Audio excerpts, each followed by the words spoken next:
Hello students and welcome to IFS. तो जैसे कि आप देख सकते हो आज के क्वेश्चन ऑफ द डे में मैं आपके लिए एक स्पेक्ट्रा के ऊपर क्वेश्चन लाया हूँ। अब एक कोऑर्डिनेशन केमिस्ट्री एक काफी इंपॉर्टेंट टॉपिक है। फिर आपका सीएसआर नेट हो, गेट हो, आईआईटी जैम हो या इवन इफ कोई भी स्टेट की एग्जाम हो, तो हर एग्जाम में इसके ऊपर क्वेश्चन आता मतलब आता ही है, 100% आता है। ठीक है। अब देखिए हम जो स्पेक्ट्रा पढ़ते हैं कोऑर्डिनेशन में, उसमें हमें कौन सी चीजें देखनी चाहिए। सबसे पहले तो हम देखते हैं आपके स्पिन अलाउड ट्रांजिशंस क्या होते हैं, स्पिन फॉरबिडन ट्रांजिशंस क्या होते हैं। फिर उसके बाद हम पढ़ते हैं लैपोर्टे अलाउड, लैपोर्टे फॉरबिडन ट्रांजिशंस क्या होते हैं। फिर उसके बाद हम देखते हैं चार्ज ट्रांसफर क्या होता है। चार्ज ट्रांसफर में भी हम काफी चीजें देखते हैं। या होता है आपका ligand to metal charge transfer, जिसको हम कहते हैं एलएमसीटी। फिर उसके बाद हम पढ़ते हैं metal to ligand charge transfer, उसको हम कहते हैं एमएलसीटी। इनके ऊपर आपका कलर डिपेंड होता है। ठीक है, जैसे आपका कलर जो होता है वेवलेंथ के ऊपर डिपेंड करता है, फिर एनर्जी के ऊपर डिपेंड करता है। तो इन ट्रांजिशंस के ऊपर भी आपका कलर जो है या एब्जॉर्प्शन जो है वो डिपेंड करता है। तो वैसे इसी के ऊपर एक क्वेश्चन है यहाँ पर।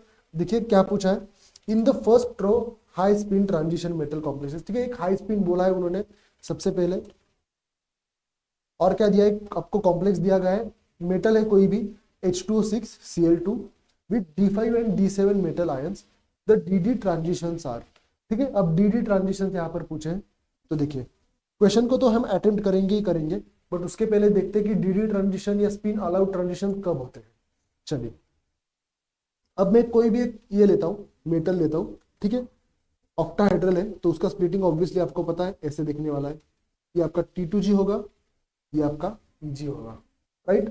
अब स्पिन अलाउड कब होती है कोई भी ट्रांजिशन, देखिए अगर मैं यहां पर लिखता हूं स्पिन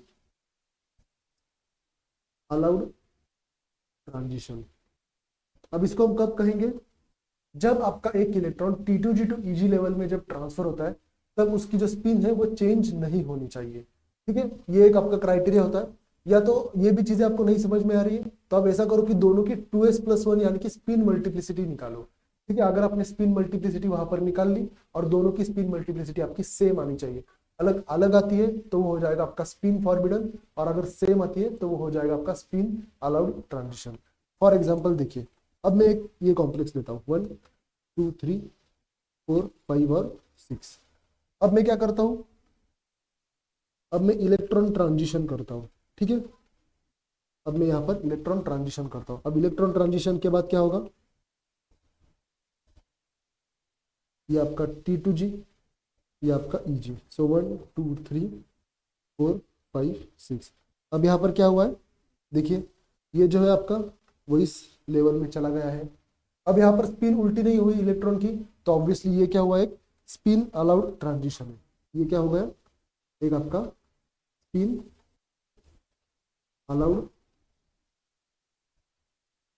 ट्रांजिशन बन चुका है। ठीक है, अभी आपका स्पिन अलाउड ट्रांजिशन बन चुका है। अब अगर मुझे स्पिन फॉरबिडन की बात करनी है तो वो कैसे होगा, देखिए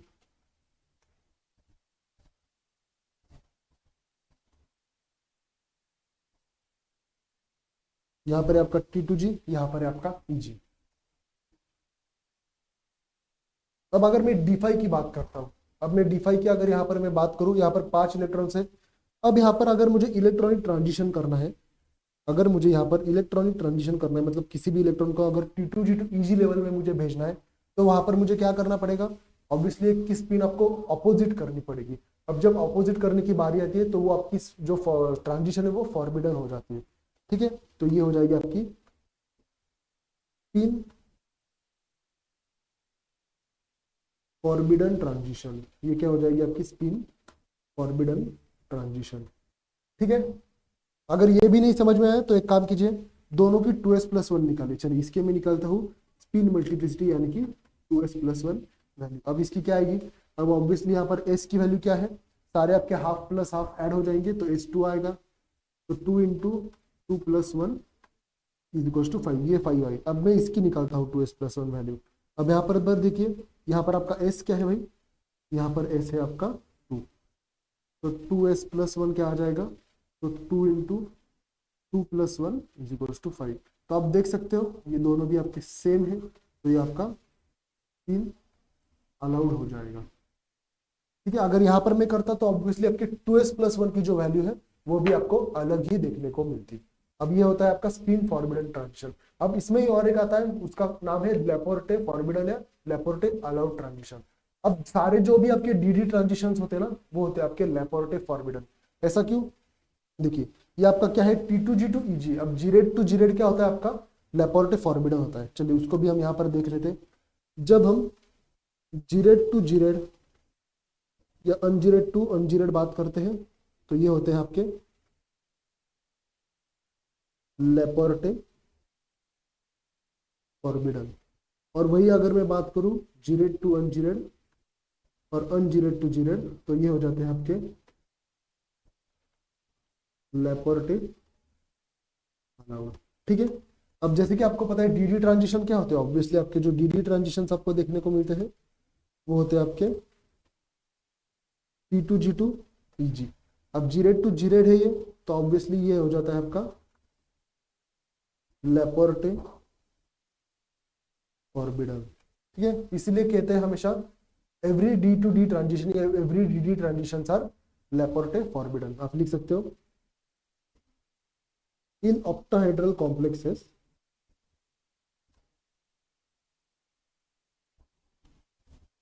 every DD transition is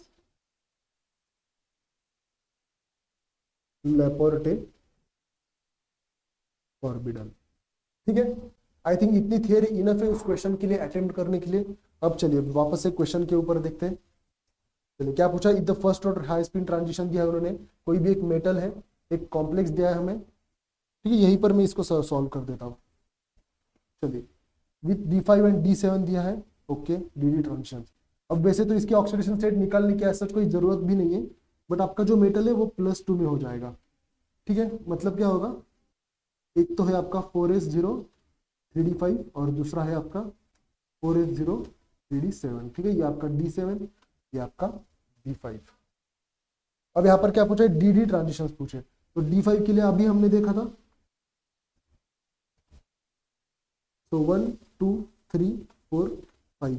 अब उन्होंने कौन सा पूछा है, डीडी ट्रांजिशंस पूछे ना, स्पिन के बारे में बात कर रहे हैं। अब ऑब्वियसली ये आपका स्पिन फॉरबिडन होता है, अलाउड तो बिल्कुल भी नहीं होगा। अब स्पिन फॉरबिडन मतलब या तो ये ऑप्शन हो सकता है, ये ऑप्शन हो सकता है, ये तो गया, ये भी गया। ठीक है, अब D7 की अगर मैं बात करूं, तो 1 2 3 4 5 6 7। अब ये है आपका T2G लेवल, ये है आपका EG लेवल। अब यहाँ पर अगर मैं एनर्जी दूंगा इसको, तो ऑब्वियसली यहाँ पर क्या होगा, ये इलेक्ट्रॉन ऊपर चला जाएगा, और स्पिन वैसे भी ऑपोजिट करने की जरूरत नहीं, तो आपका ये एक स्पिन अलाउड ट्रांजिशन हो जाएगा। तो obviously spin forbidden for D5 and spin allowed for D7। तो ऑप्शन नंबर C आपका करेक्ट हो जाएगा, A भी आपका रॉन्ग हो जाएगा। ठीक है, तो ऐसे क्वेश्चंस बार बार आपको MS सेट या कोई भी आप सेट की एग्जाम ले लो, आपको बार बार 100% देखने को मिलेंगे ही मिलेंगे। कलर स्पेक्ट्रा टॉपिक ही इतना इंपॉर्टेंट है, तो यहाँ पर घुमा फिरा कर क्वेश्चन पूछते ही पूछते। ये तो चलो काफी इजी क्वेश्चन था। मैक्सिमम क्वेश्चन आपके कैसे आते हैं, एब्जॉर्प्शन की वैल्यूज देंगे, एनर्जी की वैल्यूज देंगे, वेवलेंथ की वैल्यूज देंगे, वेव नंबर की वैल्यूज देंगे, फिर वहां पर आपको स्प्लिटिंग दिखाएंगे या लिगेंड स्ट्रेंथ के ऊपर आपको डिफरेंशिएट करने को बोलेंगे। तो ऐसे वैरायटी ऑफ क्वेश्चंस आपको देखने को मिलते हैं। तो ये जो टॉपिक है कोऑर्डिनेशन केमिस्ट्री का, बहुत ज्यादा इंपॉर्टेंट टॉपिक है, तो इसको बिल्कुल भी आपको छोड़ना नहीं है। ठीक है, तो आई होप आपको सारी चीजें समझ में आई होंगी। तो चलिए फिर मिलते हैं नेक्स्ट वीडियो में, तब तक के लिए हैप्पी लर्निंग।